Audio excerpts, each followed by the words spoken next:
Hello everyone, welcome to my channel C edu point by Shivani.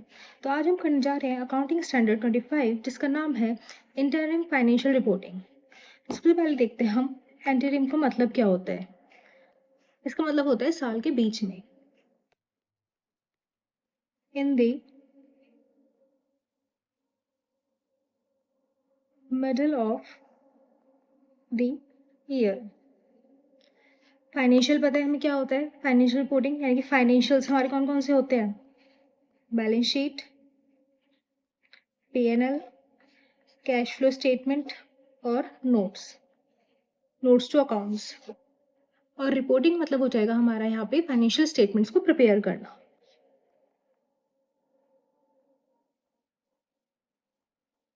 Preparing financial statements. Clear. अब हम इसके बारे में बातें लिखते हैं थोड़ी सी, पॉइंट नंबर 1 डाल के। ये होता क्या है। Interim financial reporting means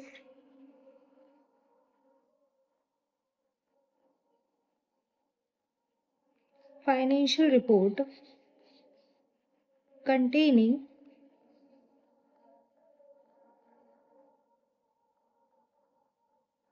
either a complete set of financial statements or a set of condensed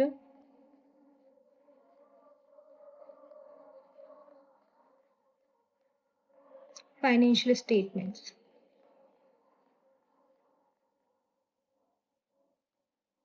For an interim period। यहाँ पे क्या कर रहे हैं हम। इंटरिम फाइनेंशियल रिपोर्टिंग का क्या मतलब होता है कि फाइनेंशियल रिपोर्ट को हम तैयार कर रहे हैं जिसमें क्या कंटेन कर रहा है।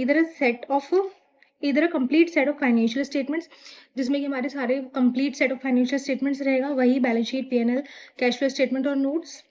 और a set of condensed financial statements यानी कि थोड़े से छोटे टाइम पीरियड की फाइनेंशियल स्टेटमेंट तैयार हो रही है फॉर एन एंटेरिम पीरियड। एंटेरिम पीरियड कौन सा बताया था मैंने, in the middle of the year. Clear. Next point लिखेंगे हम यहाँ पर कि ये कौन कौन से कंटेंट कैरी करता है। Content of interim financial report. Just अभी हमने ऊपर देखा था balance sheet, P&L, cash flow statement और नोट्स। यही 4 पॉइंट आएंगे यहाँ पे।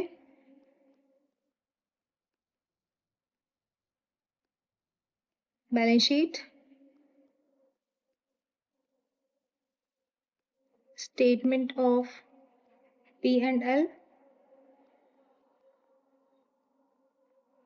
कैश फ्लो स्टेटमेंट और नोट्स। क्लियर। पॉइंट नंबर 3 लिखते हैं अब हम। इंपॉर्टेंट है ये। Periods for which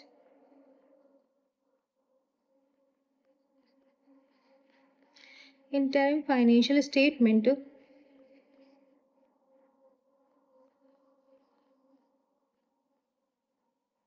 are required to be presented। इसमें हम यहाँ बात कर रहे हैं कि हमारा किस टाइम पीरियड के अंदर अंदर आकर इंटरिम फाइनेंशियल रिपोर्टिंग तैयार की जाएगी और उसको कंपेयर करने वाला टाइम पीरियड कौन सा होगा। तो पहले हम इसमें लिख लेते हैं और उसके बाद उसे एक्सप्लेन करेंगे। सबसे पहले इसका फॉर्मेट बनाएंगे और इसमें लिखेंगे पहला कैश फ्लो स्टेटमेंट। इसके अंदर लिखेंगे हम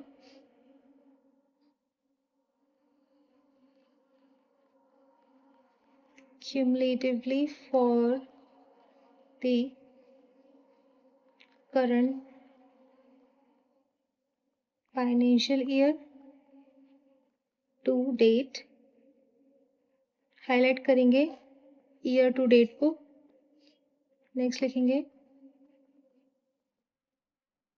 comparable year to date of immediately preceding financial year। यहाँ हाईलाइट करेंगे हम immediately preceding financial year को। ओके, नेक्स्ट पॉइंट डालेंगे अब हम balance sheet.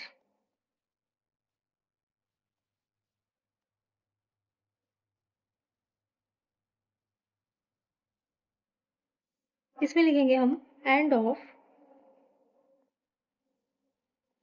Current interim period, और इसका कंपैरेटिव पीरियड जो रहेगा वो रहेगा end of immediately preceding financial year.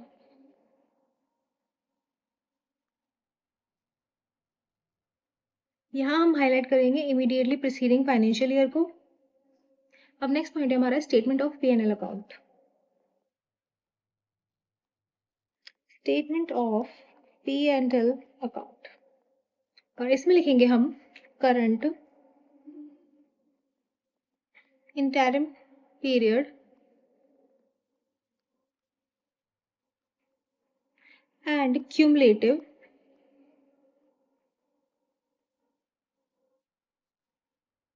For the year to date.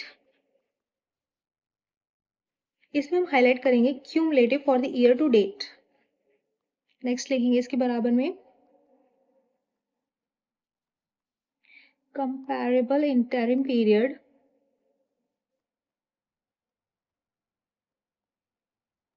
And year to date of immediately preceding financial year.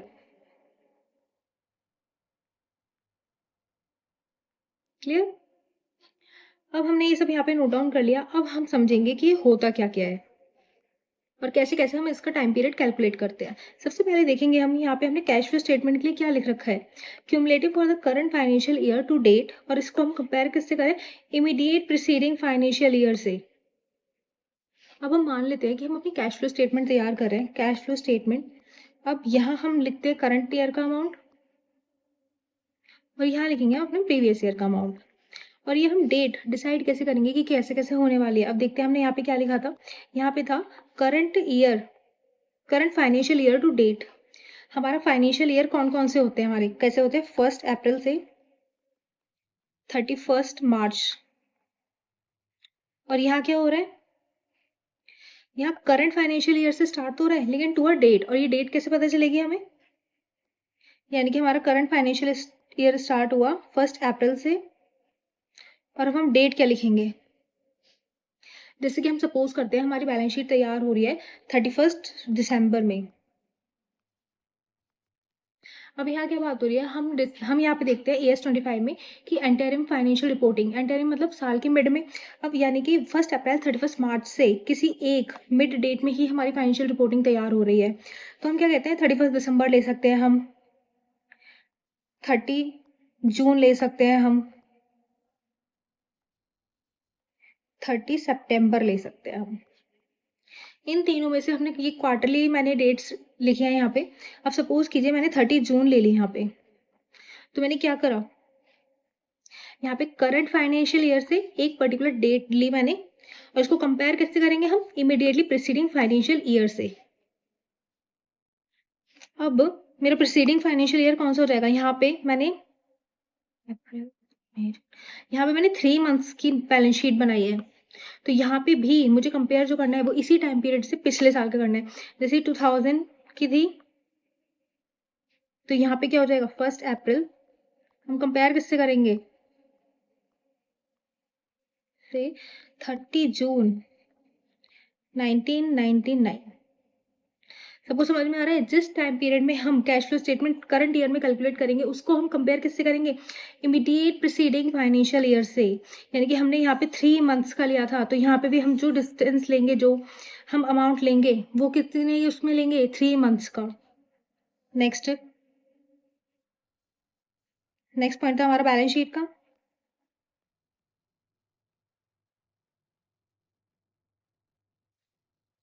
अब हम मान लेते हैं कि हमारी बैलेंस शीट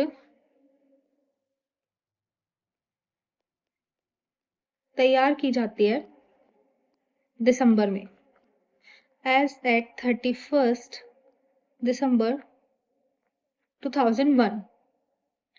और बैलेंस शीट के लिए क्या लिख रखा था यहाँ पे?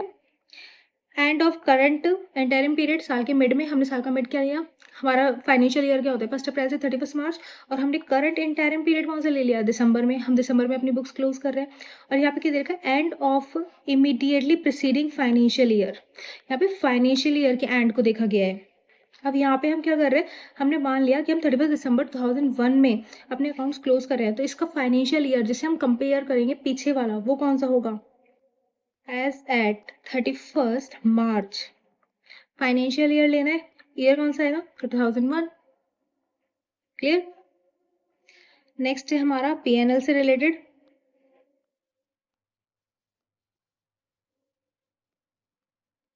पीएनएल से रिलेटेड हमारे क्वेश्चंस आते नहीं है, स्टिल फॉर अ कॉन्सेप्ट हमें समझ में आना चाहिए कि ये क्या बोल रहे हैं।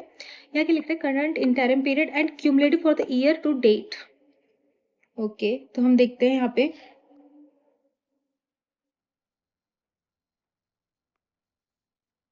1 अप्रैल 31 मार्च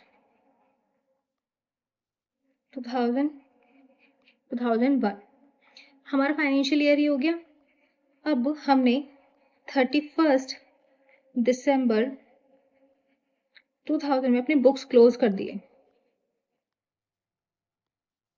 क्लियर? तो यहाँ हमारे पास जो टाइम पीरियड है ये कितना है? 9 मंथ्स। और ये क्या हो जाएगा हमारा? हम इतने डिस्टेंस का, इतने मंथ्स का अपना फाइनेंशियल रिपोर्टिंग बनाएंगे, तो ये हो जाएगा हमारा करंट इंटरिम पीरियड। ठीक है? अब क्या हो रहा है? हमें क्या बोला था यहाँ पे? Current interim period and cumulative for the year to date. अब हमें ईयर बनाना होगा पूरा अपना, यानी कि 31 दिसंबर को अगर हमारी बुक्स क्लोज हो रही है तो हम साल के पीछे जाएंगे और यहाँ क्या देखेंगे? 31 दिसंबर 1999 में क्या हो रहा है, यानी कि ये हमारे 3 मंथ्स और ऐड हो जाएंगे यहाँ पे। तो ये जो टाइम पीरियड होगा 12 मंथ्स वाला, इसको क्या बोलेंगे? करंट इंटरिम पीरियड भी लिया हमने 9 मंथ्स वाला, और cumulative for the year to date लिया हमने कौन सा? 3 मंथ्स वाला। और इसको हम कंपेयर कैसे करते हैं? अगर हम अपनी statement of P and L बना रहे हैं तो इसका हम टाइम पीरियड जो लेंगे वो लेंगे 31st भी थी, इसे हम बोलेंगे 1 जनवरी 2000 से 31 दिसंबर 2000 तक। और यहाँ क्या आ जाएगा कंपेयर वाला पीरियड हमारा? 1 जनवरी 1999 से 31 दिसंबर 1999।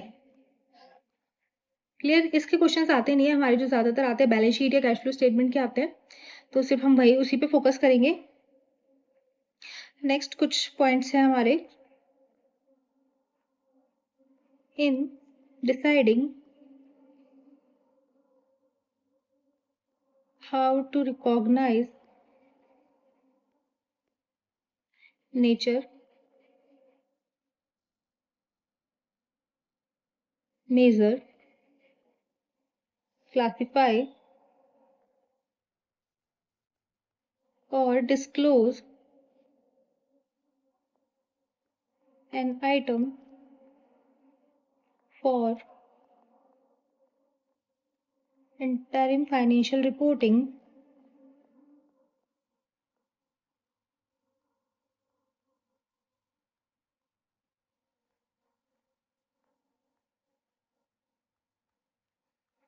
materiality should be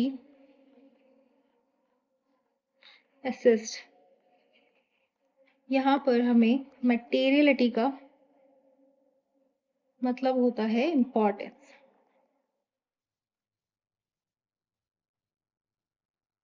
इसका मतलब क्या है, अगर कोई चीज़ हमारी इम्पोर्टेंट है हम उसे तभी डिस्क्लोज करेंगे, तभी अपने बुक्स में लिखेंगे, वरना हम उसे इग्नोर कर देंगे।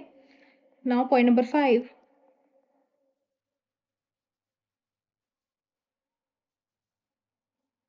accounting policies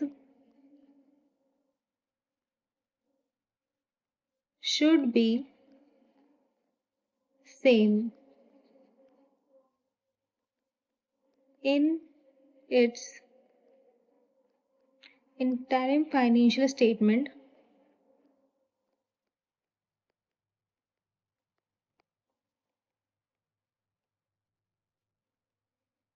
if there is any change in accounting policy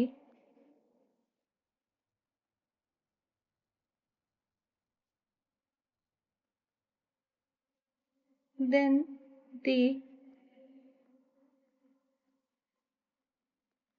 description of the nature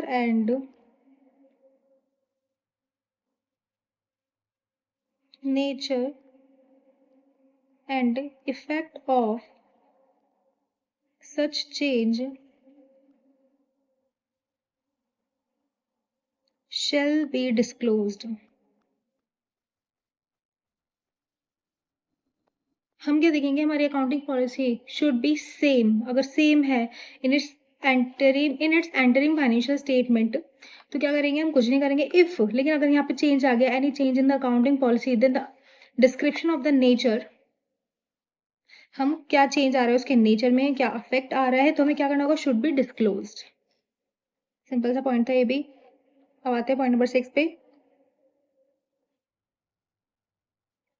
1 April 31 March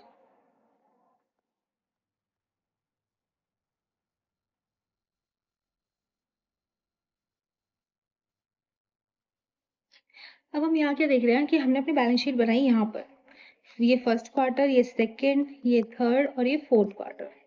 clear. हमने देखा कि हमारी जितनी भी रेवेन्यू हो रही है वो फर्स्ट क्वार्टर में तो हो रही है 95 करोड़, नेक्स्ट में 25 करोड़, 25 करोड़ और 25 करोड़। तो फिर हम लोग क्या सोचते हैं कि पहले साल में रेवेन्यू हमारी ज्यादा आ रही है तो हमें टैक्स ज्यादा देना पड़ेगा, तो हम क्या करते हैं कि इसको ना इसमें इसमें और इसमें डिफर कर देते हैं आगे के 3 क्वार्टर्स में। अब हम इस अमाउंट को इन सब में डेफर कर देंगे तो हमारे पास क्या होगा, हमें यहाँ पे टैक्स कम देना पड़ेगा, अपना प्रॉफिट कम दिखाएंगे हम। लेकिन क्या ये सही है? नहीं। हमारा अकाउंटिंग स्टैंडर्ड 25 क्या बोलता है कि ये सही नहीं है। जिस क्वार्टर में हमारी जितनी रेवेन्यू आई है हमें उसी में उसे शो करना पड़ेगा, हम आगे उसे एलोकेट नहीं कर सकते। तो इसमें हम क्या लिखेंगे, यहाँ इस पॉइंट पे जब हम अपनी फाइनेंशियल रिपोर्टिंग कर रहे हैं, interim financial report of first 3 months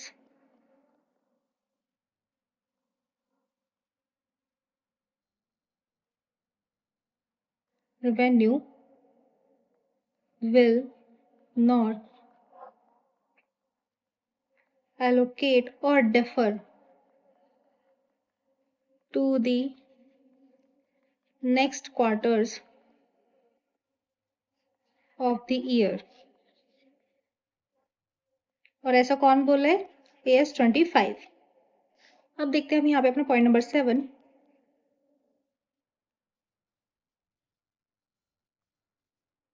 deferment of cost. यहाँ पे हम सेम बात करेंगे कि हमारी एक क्वार्टर में ज्यादा कॉस्ट आई है तो हम क्या करेंगे, उसे डेफर करेंगे आगे या नहीं करेंगे। ऐसे ही हम इस वाले पॉइंट में यहाँ पर अपनी हेडिंग डाल सकते हैं, डेफरमेंट ऑफ रेवेन्यू। क्या कर सकते हैं या नहीं, नहीं कर सकते।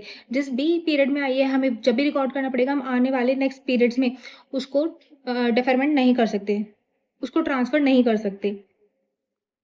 यहाँ पे हमारा एक साल दे रखा है, 4 क्वार्टर हैं और हमें कॉस्ट दे रखी है यहाँ पे 85, 15, 15 और 15। ये हमारे कॉस्ट है यानी कि एक्सपेंसेस।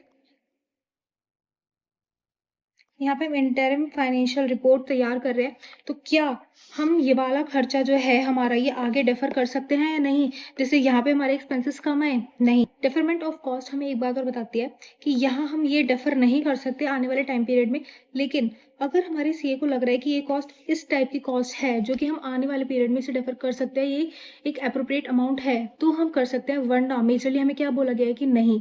और इसके लिए हमें कोई स्पेसिफिक रूल नहीं बताया अकाउंटिंग स्टैंडर्ड 25 में कि हमें ये फॉलो करना है और इतनी अमाउंट से हमें कोई भी एक्सपेंसेस अपना नेक्स्ट टाइम पीरियड में डेफर करना है। बट हमें क्या बताया, अगर हमारे सीए को लग रहा है कि ये कॉस्ट डेफर करने वाली है तो हम करेंगे, वरना नहीं करेंगे। और इसी में अब हम लिखते हैं इसकी थ्योरी को, cost that are unevenly incurred during the year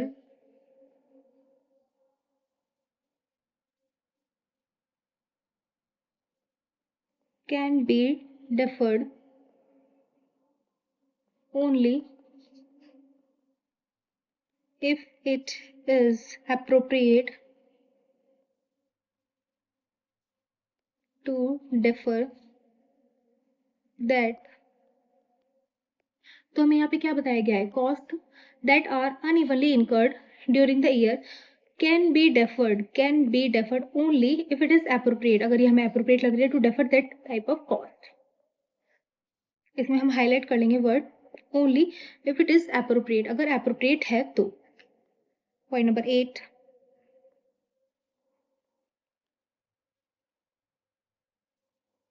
change in estimate. अब यहाँ क्या हो रहा है, हमारे साल में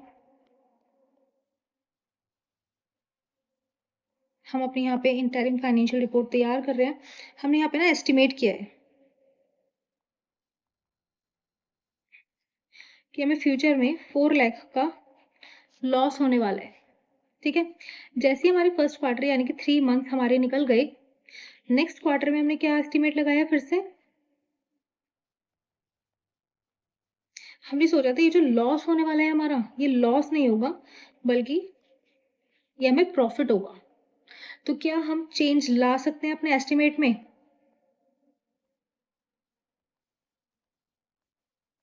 हमने अपने पहले क्वार्टर में सोच लिया कि यहाँ पे हमें लॉस होने वाला है 4 लाख का, लेकिन क्या हुआ, जैसे हमारे 3 मंथ का टाइम पीरियड निकला और हम नेक्स्ट मंथ में एंटर करें नेक्स्ट क्वार्टर में, तो हमने क्या देखा कि नहीं, हमने एस्टिमेट गलत लगाया था और यहाँ पे हमें लॉस की जगह क्या होने वाला है, प्रॉफिट। तो हम क्या देखेंगे यहाँ पे कि हमने अपना एस्टिमेट चेंज किया है या नहीं किया, हमने चेंज किया है। और क्या ये अकाउंटिंग स्टैंडर्ड एप्लीकेबल है हमारे लिए कि हम अपना चेंज ऑफ एस्टिमेट कर सकते हैं? यस, हम यहाँ पर अपना एस्टिमेट चेंज कर सकते हैं। बट क्या होता है, एस्टिमेट जब हम चेंज करते हैं तो हम 4 लाख का लॉस तो यहाँ पे प्रोविजन बना लेते हैं, लेकिन प्रॉफिट के लिए हम कोई चेंज नहीं लेके आते। लेकिन हाँ, जो हमने यहाँ पे प्रोविजन बनाया होगा लॉस के लिए, वो हम यहाँ से ज़रूर, जब हम ये सारा काम कर लेते हैं तो हमें क्या करना होता है, हमें डिस्क्लोजर देना पड़ता है अपनी फाइनेंशियल रिपोर्टिंग में, क्योंकि हमारे चैप्टर का नाम क्या है और हम पढ़ क्या रहे हैं, disclosure and presentation of accounting standards. तो यहाँ पे हम वही लिखेंगे कि हमें कैसे कैसे डिस्क्लोज करना है। तो the disclosure and presentation requirement as per accounting standard 25 should be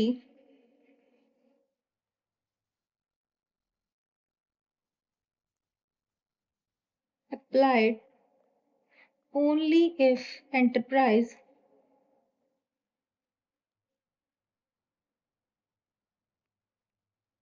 prepares interim financial reports।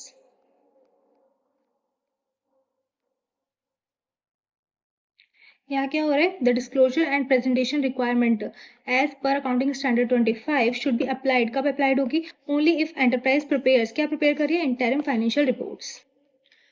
और इसी पॉइंट के साथ हमारा ये चैप्टर खत्म होता है, थियोरेटिकल पोर्शन पूरा फिनिश हो गया। अब हम देखेंगे इसके न्यूमेरिकल्स। तो स्टार्ट करते हैं हम अपने इलस्ट्रेशन नंबर 1 से। इसमें दे रखा है sincere corporation is dealing in a seasonal product, ठीक है, जिसके सेल्स पैटर्न क्या क्या दे रखे हैं हमें फर्स्ट क्वार्टर में 10, 10, 20 और 60। तो हम एज्यूम कर लेते हैं 60 इसलिए दे रखी होगी क्योंकि सीजनल प्रोडक्ट है, दिवाली आती है अक्टूबर नवंबर दिसंबर में सारे फंक्शंस होते हैं, तो यहाँ पे उनकी सेल्स बढ़ गई। नेक्स्ट में दे रखा है इन्फॉर्मेशन रिगार्डिंग फर्स्ट क्वार्टर के बारे में दे रखा है इसके लिए, ठीक है। 30 जून 2001 एज फॉलो, हमारी सेल्स इतनी थी और ये सारे हमारे एक्सपेंसेस आ गए, salary, advertisement expenses, administrative and selling expenses. Okay, आगे दे रखा है while preparing interim financial report for first quarter, ठीक है, यानी कि हमें प्रिपेयर करना है फाइनेंशियल रिपोर्ट किस चीज़ का, फर्स्ट क्वार्टर का। Sincare corporation wants to defer 10 crore expenditure to third quarter. Okay, on the argument that third quarter is having more sales, therefore the third quarter should be debited by more expenditure. Okay, considering the seasonal nature of business and the expenditure are uniform throughout all quarters, calculate the result of the first quarter as per 25. Also give a comment on the company's view. इसमें हमें बताया है यहाँ पर कि हमारे first quarter में जितने भी एक्सपेंसेस हैं उन एक्सपेंसेस में से 10 करोड़ एक्सपेंसेस हम क्या करें, थर्ड क्वार्टर में डेफर कर दें। तो क्या हमें ये करना चाहिए? क्या ये कंपनी सही बोल रही है?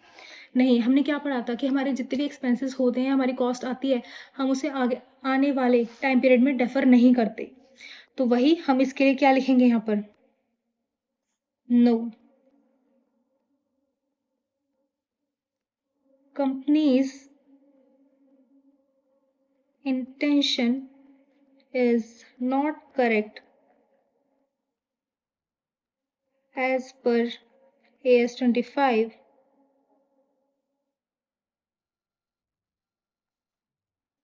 because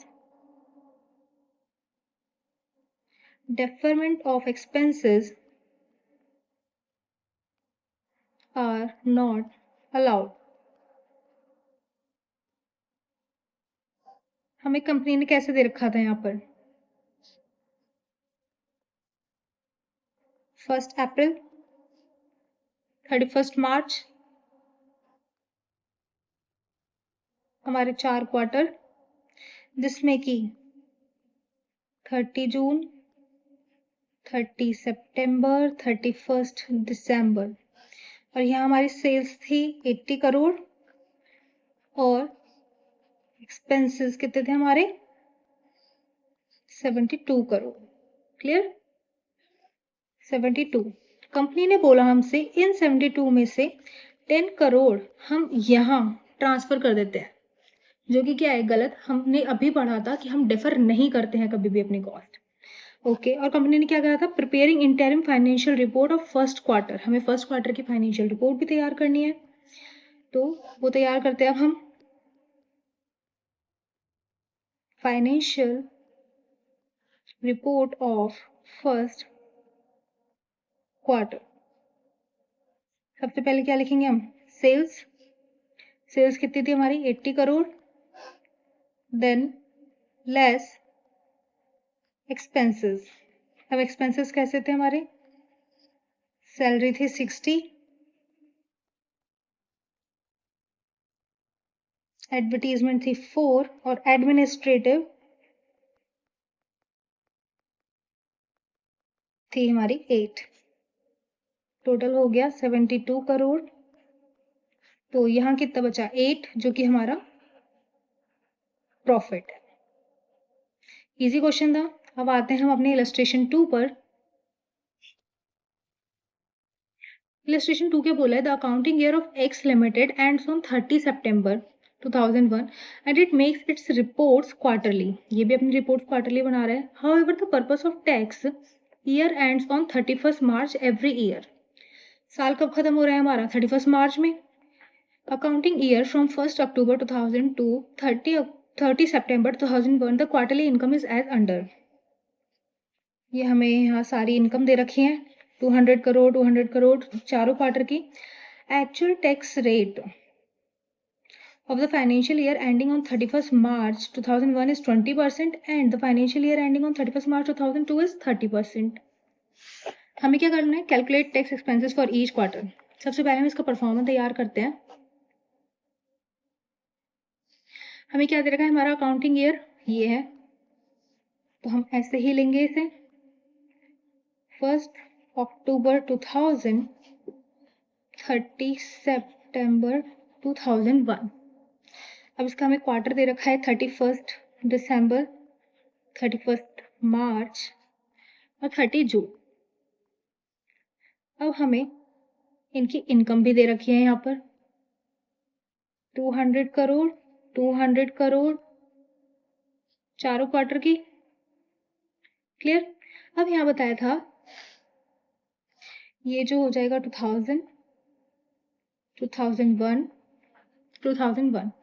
अब मार्च 2001 से पहले हमारी कितनी थी? 20% टैक्स. और मार्च इतने के बाद कितना हो गया? 30%. तो यानी कि इतने टाइम पीरियड पे जो लगेगा वो लगेगा हमारा 30% टैक्स.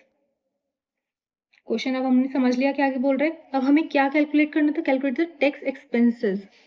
और टैक्स एक्सपेंसेस हम कैसे कैलकुलेट करेंगे? यहाँ पर सबसे पहले हम लिखेंगे 1 अक्टूबर टू 31 दिसंबर 2000 में कितना था हमारा? 200 करोड़ मल्टीप्लाई 20% जो कि आया हमारा 40 लाख. देन 1 जनवरी 2001 टू 31 मार्च 2001 इस पे कितना? 200 करोड़ का 20% यानी कि 40 लाख. नेक्स्ट क्या आ जाएगा? 1 अप्रैल 2001 टू 30 जून 2001. अब इस पे कितना लगेगा? 30% टैक्स रेट जो कि हो जाएगा हमारा 60 लाख. और 1 जुलाई 2001 टू 30 सितंबर 2001 यहाँ भी कितना हो जाएगा हमारा? 200 करोड़ पे 30% 60 लाख. और हम अपना टोटल इसे कैलकुलेट करेंगे, हमारे टैक्स एक्सपेंसेस आ जाएंगे. Easy question. अब हम देखते हैं अपना इलस्ट्रेशन 3. इलस्ट्रेशन 3 क्या बोलते हैं हमारा? Accounts of Purnima limited showed a net profit of 7,20,000. ठीक है, for the third quarter of 2001 after incorporating the following. यानी कि सारी चीज़ें उसने कर ली, उसके बाद उसका जो नेट प्रॉफिट आ रहा है वो आ रहा है 7,20,000. अब हमें क्या करना है? Ascertain the correct quarterly income. हमें चेक करनी है कि ये जो उसकी इनकम आ रही है 7,20,000 ये करेक्ट है या नहीं है. तो पहले पॉइंट में हमें ये दे रखा है हमारे बैड डेट्स थे 40,000 के ड्यूरिंग द क्वार्टर. उसको 50% ऑफ द बैड डेट्स हमने क्या करा? डेफर कर दिया. यानी कि 40,000 का 50% कितना होता है? 20,000.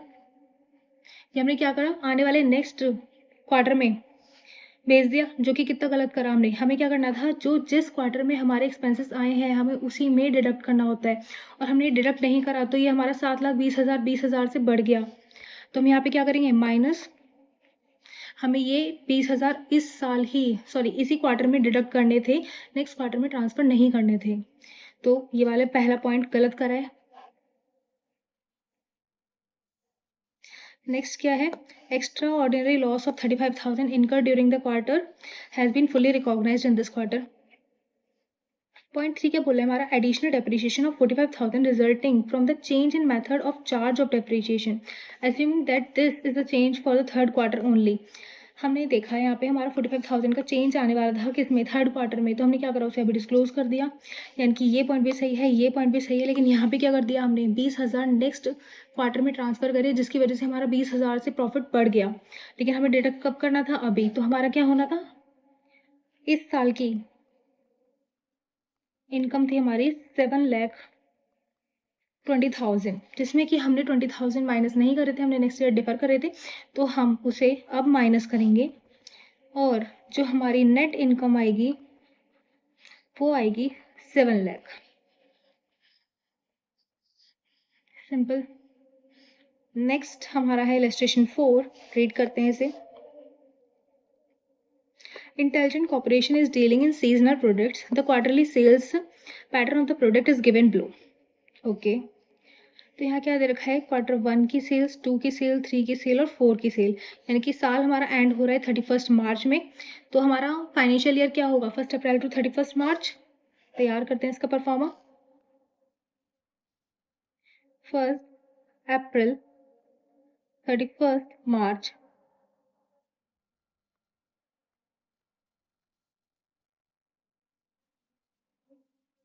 तो ये होता है 30 जून, 30 सितंबर, 31 दिसंबर।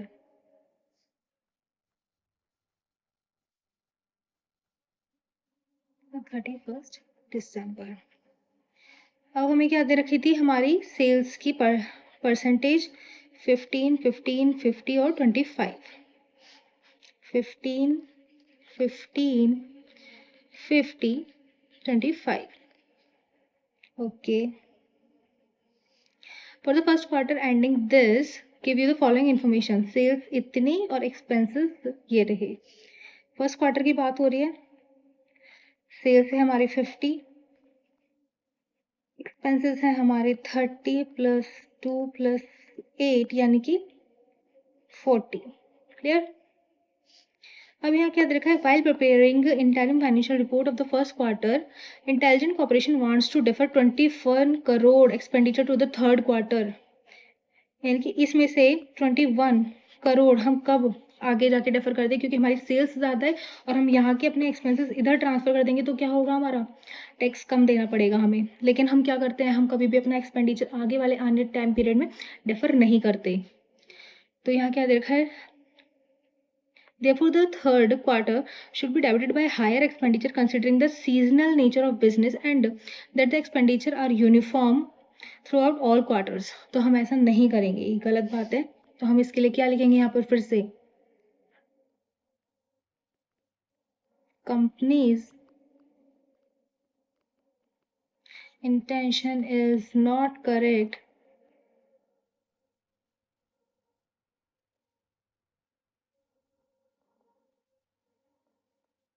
to defer the expenditure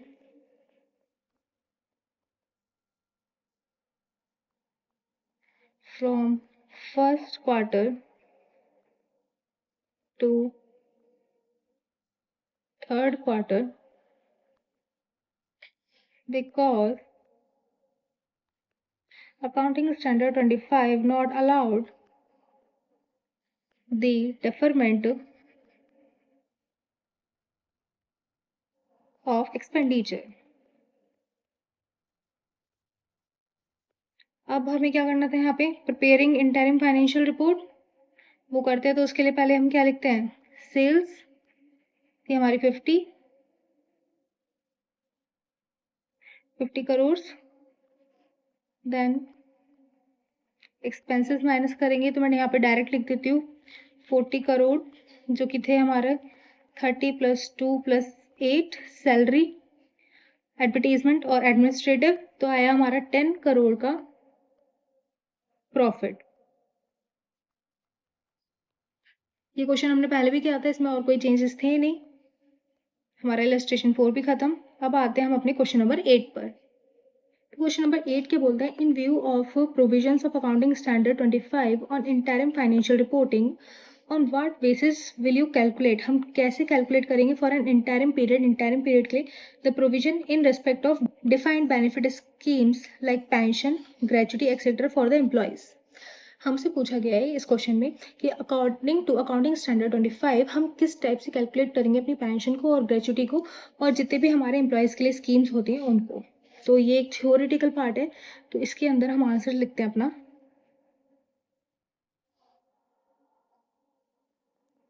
D provision for pension और gratuity should be calculated on year to date basis using the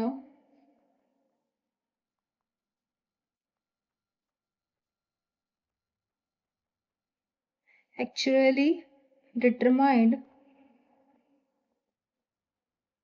rates at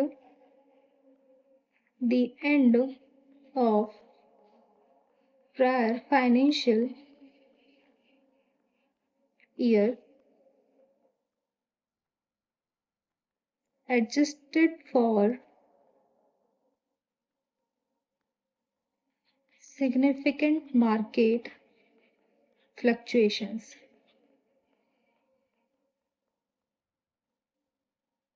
तो हम इसे हाईलाइट करेंगे यहाँ पर, calculated on year to date basis. यहाँ पे क्या होता है, यहाँ पे हमारे एक कमेटी बैठती है और वो डिसाइड कर लेती है पहले से ही हर चीज़ के prices.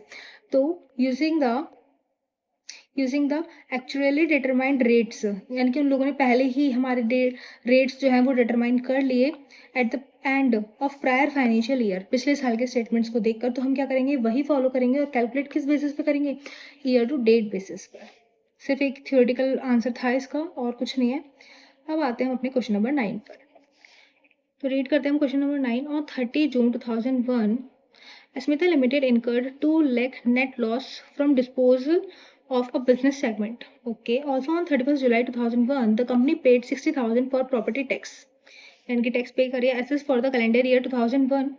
How the above transaction should be included in determine of net income of Asmita Limited for the 6 months interim period and on 30 सितंबर हमें बताना है इसमें 6 महीने का उसका इंटरिम पीरियड जिसमें उसकी इनकम कैलकुलेट करनी है हमें।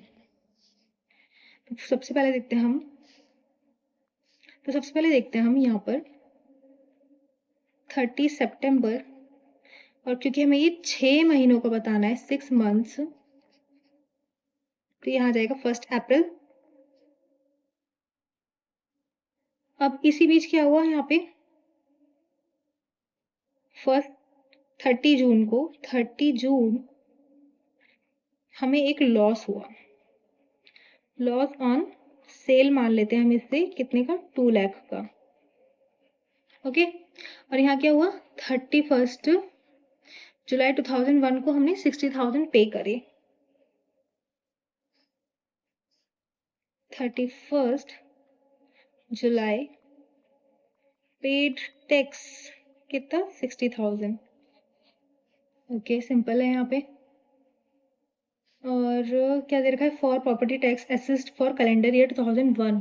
यहाँ पे कैलेंडर ईयर 2001 का दे रखा है हमें, यानी कि 31 दिसंबर और 1 जनवरी 2001 से लेके 2001 31 दिसंबर, ये 60,000 हमने जितना भी पे किया है, ये यहाँ से लेके यहाँ तक की अमाउंट है 60,000। ये सारा 2001 की बात हो रही है। अब हमने क्या देखा, हमें सिर्फ 6 महीने का टैक्स पे करना था, लेकिन और हमने क्या पे करा, हमने पे करा पूरे साल का। यहाँ पे क्लियर दे रखा है ना कि कैलेंडर ईयर का हमने पे किया है टैक्स 2001 का। तो हम क्या करेंगे, इस 60,000 की वैल्यू हम यहाँ निकालेंगे, इतने टाइम पीरियड में कितनी थी। अब हमने पे कर दिया है ऑलरेडी, ठीक है, तो हम इसको कर देंगे डिवाइडेड बाय 2। ये कितना है, 30,000, यानी कि इस टाइम पीरियड की जो अमाउंट होगी वो कितनी होगी, 30,000। 6 months tax for 1 April to 30 September is 30,000। अब हमने यहाँ की और यहाँ की अमाउंट भी पे की है, तो यानी कि इन दोनों की प्लस करके अमाउंट भी 30,000 आ रही है। और इसको हम फिर अगेन डिवाइड कर देते हैं 30,000 के अमाउंट को 2 से, तो यहाँ हमने कितना पे किया होगा, 15,000, और यहाँ भी हमने कितना पे किया होगा, 15,000। अब हमने क्योंकि ये अमाउंट पे करा है, तो ये अमाउंट जो हो जाएगा हमारा हो जाएगा outstanding in the beginning which is now paid।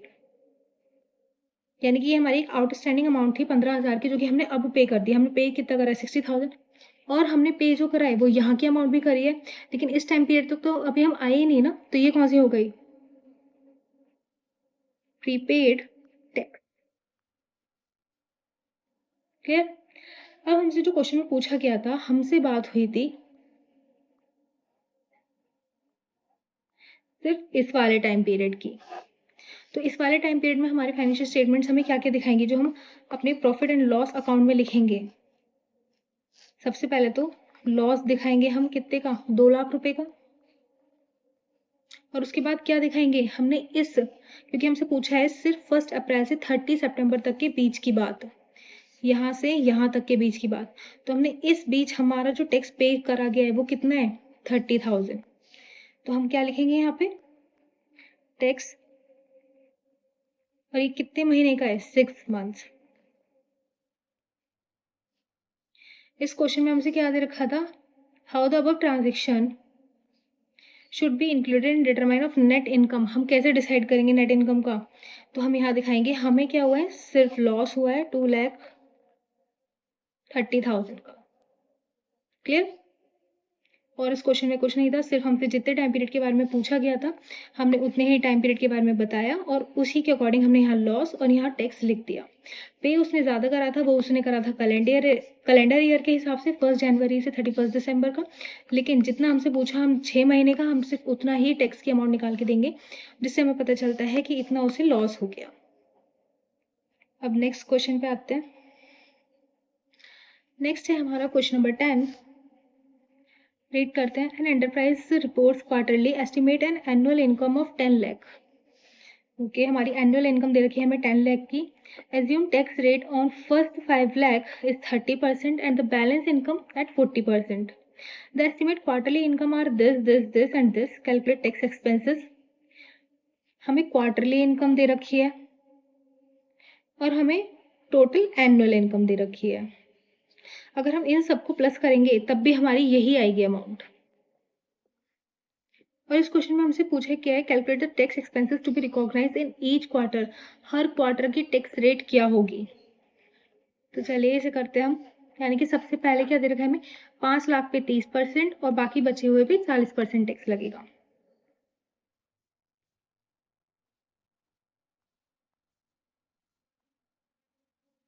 इसकी कितनी है? 75,000, 2,50,000, 3,75,000 और 3 लाख।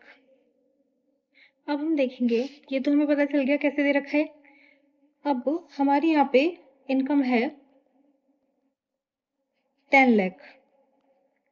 अब इसको हम 2 पार्ट में डिवाइड कर लेते हैं। एक तो 5 लाख यहाँ और एक 5 लाख यहाँ। तो पहले 5 लाख पे कितना लग रहा है? 30% और दूसरे 5 लाख पे लग रहा है 40% टैक्स हमारा। तो पहले की जो अमाउंट आएगी वो आएगी 1,50,000 और दूसरी की आएगी हमारी 2 लाख। यानी कि जो हमने टोटल टैक्स पे किया होगा वो इतना पे किया होगा। क्लियर? अब हमें इस टैक्स को इन 4 क्वार्टर्स में एलोकेट करना है। तो हम इसको एलोकेट कैसे करेंगे? हम इन सब का एक रेशियो कैलकुलेट करेंगे और इस अमाउंट को उस रेशियो में इन सब में डिवाइड कर देंगे।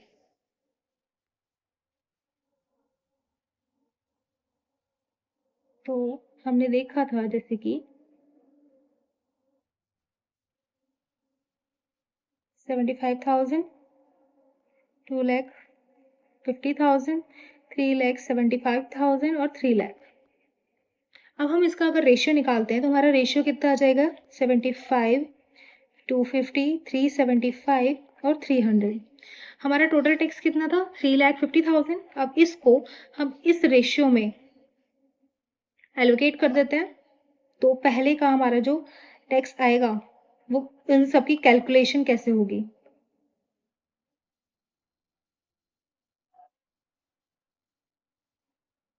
हमें कौन सी अमाउंट एलोकेट करनी है? 3,50,000 किस रेशियो में? इस रेशियो में। कितना आ जाएगा? 26,250 यहाँ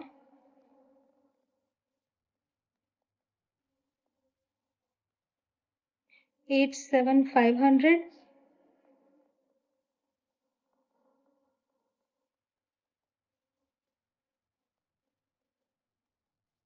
131250 मल्टीप्लाई 300 डिवाइडेड बाई 1000, तो ये आ जाएगा हमारा 105000।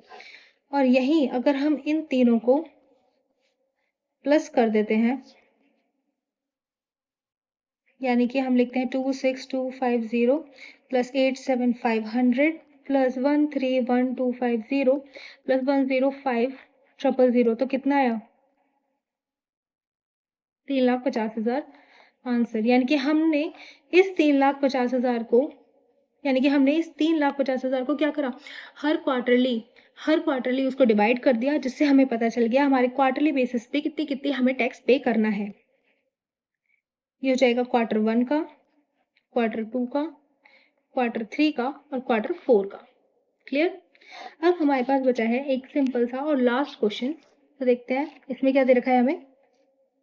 यहाँ दे रखा है अंतर्बत्ती limited reported a profit before tax of 4 lakh, okay, for the third quarter ending on 30 September 2001. On inquiry, you observe the following given treatment required under accounting standard 25. तो पहले में क्या दे रखा है हमें, डिविडेंड इनकम है हमारी 4 लाख की, जो कि रिसीव हुई है during the quarter, has been recognised to the extent of 1 lakh only. हमें इस क्वार्टर में कितनी आई, 4 लाख डिविडेंड इनकम रिसीव हुई, लेकिन हमने क्या करा, सिर्फ 1 लाख ही लिखी और बाकी 3 लाख लिखी नहीं, जिसकी वजह से हमारा क्या हो गया, प्रॉफिट कम हो गया। तो हमें यहाँ क्या करना होगा, यहाँ हमें करना होगा प्लस 3 लाख, हम आगे बाइफरकेट नहीं करेंगे और इस 3 लाख को हम इसी टाइम पे, इसी क्वार्टर बेसिस पे ऐड करेंगे। नेक्स्ट है हमारा 80% of sales promotion expenses 15 lakh, 80% sales promotion जिसके एक्सपेंसेस थे 15 लाख इनकर करे गए थर्ड क्वार्टर में, has been deferred to the fourth quarter for the sale in the last quarter is high. इसमें दे रखा है कि हमने 15 लाख का 80% सेल्स जो थी वो फोर्थ क्वार्टर में भेज दी, डेफर कर दी नेक्स्ट क्वार्टर में। क्यों? क्योंकि वहाँ की सेल्स हाई थी। ये बिल्कुल गलत है, हम अपने एक्सपेंसेस डेफर नहीं कर सकते। और यहाँ क्या दे रखा है हमें कि 15 लाख का हमने 80% कितना आएगा, 12 लाख हमने डेफर किया था, यानी कि एक्सपेंसेस माइनस वहाँ कर दिया हमने, यहाँ कुछ नहीं करा। तो यहाँ क्या करना पड़ेगा हमें, यहाँ माइनस करने पड़ेंगे 18 लाख जो कि हमने नहीं किए थे। थर्ड पॉइंट क्या दे रखा है हमें हमारा, in the third quarter the company change depreciation method from WDV to SLM, ठीक है, which result in excess depreciation of 12 lakh, ठीक है। The entire amount has been debited in the third quarter, सही बात है। So the share of the third quarter is only 3 lakh. कोई नहीं, no problem. The share of the third quarter जिसका share 3 lakh था, लेकिन हमने क्या करा, हमने पहले ही डिस्क्लोज कर दिया। हमें बताया गया था कि अगर हम कोई भी चेंज ला रहे हैं अपने किसी भी मेथड में, तो हमें क्या करना होगा, उसे डिस्क्लोज करना होगा। और यहाँ पे हमने क्या किया, हमने यहाँ पे डिस्क्लोज कर दिया उसे। तो ये पॉइंट सही है, इसमें कोई चेंजेस नहीं आएंगे।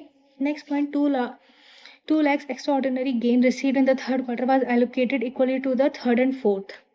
ये हमने गलत करा है। यहाँ पे 2 लाख की हमें एक्स्ट्रॉर्डिनरी गेन हुआ था, लेकिन हमने वो गेन नेक्स्ट उसमें ट्रांसफ़र कर दिया, जो कि गलत है। हमें इसी में करना होगा, यानी कि हमारा प्रॉफिट इस बार बढ़ जाएगा। जो कि हमने 1 लाख नेक्स्ट क्वार्टर में डाले थे, वो हम वापस प्लस करेंगे इसी क्वार्टर में। नेक्स्ट क्या दे रखा है हमारा, क्यूमुलेटिव लॉस हुआ है resulting from change in the method of inventory valuation was recognised in the third quarter of 3 lakh. Out of this loss 1 lakh related to previous quarter, यानी कि प्रीवियस क्वार्टर का दे रखा था हमें, और हमने क्या करा, इस बार माइनस कर दिया, जो कि गलत है। प्रीवियस क्वार्टर का प्रीवियस क्वार्टर में होगा, इस बार हम प्लस उस लॉस को इस बार हम माइनस नहीं करेंगे, क्योंकि हमने कर रखा है, तो हम उसे वापस प्लस कर देंगे 1 लाख से। क्लियर? लास्ट पॉइंट क्या दे रखा है हमें, sale of investment in the first quarter resulting in gain of 20 lakh, the company had appointed this equally to the fourth quarter. ये भी बहुत गलत है, यानी कि कब फर्स्ट क्वार्टर में उसे कितना प्रॉफिट हो रहा है, 20 लाख का, और उसने क्या करा, इक्वली डिवाइड कर दिया, यानी कि 4 क्वार्टर में, यानी कि हर क्वार्टर में उसने 5-5 लाख प्लस करने के लिए भेज दिया, लेकिन जो कि गलत है। हम इस क्वार्टर में इस गेन को ऐड नहीं करेंगे, ये गेन जो ऐड होगा ये फर्स्ट क्वार्टर में ही होगा। तो यानी कि हम यहाँ क्या करेंगे, -5 लाख। अब हमसे क्वेश्चन में लास्ट में क्या पूछा है, prepare the adjusted profit and profit before tax for the third quarter के लिए। अब ये जो हमने अब ये सब चीज़ें जो हमने लिखी हैं, हम इसको दिखाएंगे कि हमारा प्रॉफिट बिफोर टैक्स कितना था, 4 लाख। अब कैलकुलेशन करते हैं हम यहाँ पे अपनी, प्रॉफिट बिफोर टैक्स था हमारा 4 लैक्स का। फिर फर्स्ट पॉइंट में हमने क्या किया, 3 लाख हमने प्लस करे, ठीक है। पॉइंट नंबर 2, 80% ऑफ सेल्स वाला था, जहाँ पे हमने 12 लाख नहीं लिए थे अपने एक्सपेंसेस के, तो हम क्या करेंगे, 12 लाख माइनस करेंगे।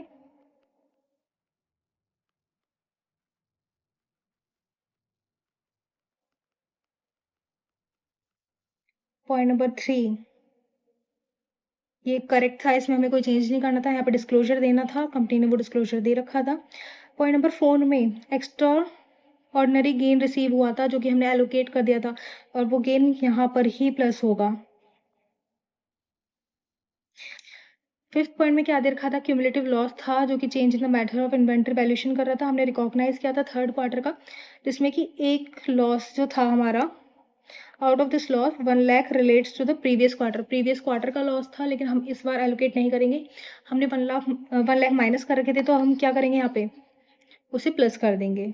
6 पॉइंट में सेल ऑफ इन्वेस्टमेंट थी फर्स्ट क्वार्टर की, जो कि इक्वली 4 क्वार्टर्स में डाल रखी थी, हमने 5 लाख प्लस कर रखा था, और अब हम क्या करेंगे, उस 5 लाख को माइनस, और इसको अगर हम कैलकुलेट करेंगे तो आएगा हमारा माइनस के 8 लाख, जो कि हो गया हमारा लॉस।